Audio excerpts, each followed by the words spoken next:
ഏട്ടാ കാറിൻ്റെ ഗീത ചെറുതായിട്ട് വരുന്ന വഴിക്കൊന്ന് സ്ക്രാച്ച് ആയിട്ടുണ്ട്, അല്ലാണ്ട് സ്വന്തമായിട്ടൊരു വണ്ടി ഉണ്ടാവില്ല വിഷമം മനസ്സിലാവുള്ളൂ. സ്ക്രാച്ച് ആക്കിക്കോളൂ. അനക്ക് എന്ത് പണിയുള്ളേ? യൂട്യൂബും പറഞ്ഞ് നടക്കാൻ വേണ്ടി ഒരു പണിക്ക് പോകണ്ട കേട്ടോ.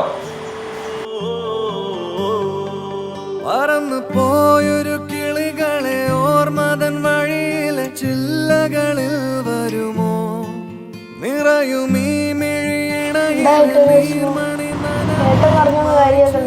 ഇല്ലടി, ഓൻ പറഞ്ഞാലും കാര്യമുണ്ട്. വണ്ടി എടുക്കുമ്പോൾ സ്ക്രാച്ച് ആക്കാതെ കൊണ്ട് കൊടുക്കണ്ടേ നമ്മൾ ഉത്തരവാദിത്തല്ല. എടി പണ്ട് ചെറുതായപ്പോ എനിക്കൊരു സൈക്കിൾ വാങ്ങിക്കുന്നതിന് അമ്മ ഓനന്ന് വാങ്ങിക്കൊടുത്തില്ലേ. ഓനന്ന് ചെറിയ വേറെന്തോ ആവശ്യത്തിന് പറഞ്ഞപ്പോൾ അതിന് വാങ്ങിക്കൊടുത്ത് ഞാനും ഓനും കൂടി ആ സൈക്കിളിൽ പണ്ട് പോകലുണ്ടായിരുന്നു. ഓന് വേണമെന്ന് പറഞ്ഞപ്പോൾ ഞാൻ അവന് കൊടുത്തിട്ട് ഓൻ എത്ര തവണ വീട്ടിലുണ്ടെന്ന് അറിയാം. അപ്പോൾ ഒന്നും ഞാനൊന്നും പറഞ്ഞില്ല അവൻ്റെ അടുത്ത്. ഇപ്പോൾ ഒരു ചെറിയ സ്ക്രാച്ച് വന്നപ്പോഴേക്ക് ഓൻ എന്തൊക്കെയാണ് പറഞ്ഞത്. ഞാൻ വിചാരിച്ചു ഓൻ പറയുമ്പോൾ മനസ്സിലാക്കും. പണ്ടത്തോനും ഇപ്പത്തോനും നല്ല മാറ്റം. പണ്ടു പണ്ടേ പൂത്ത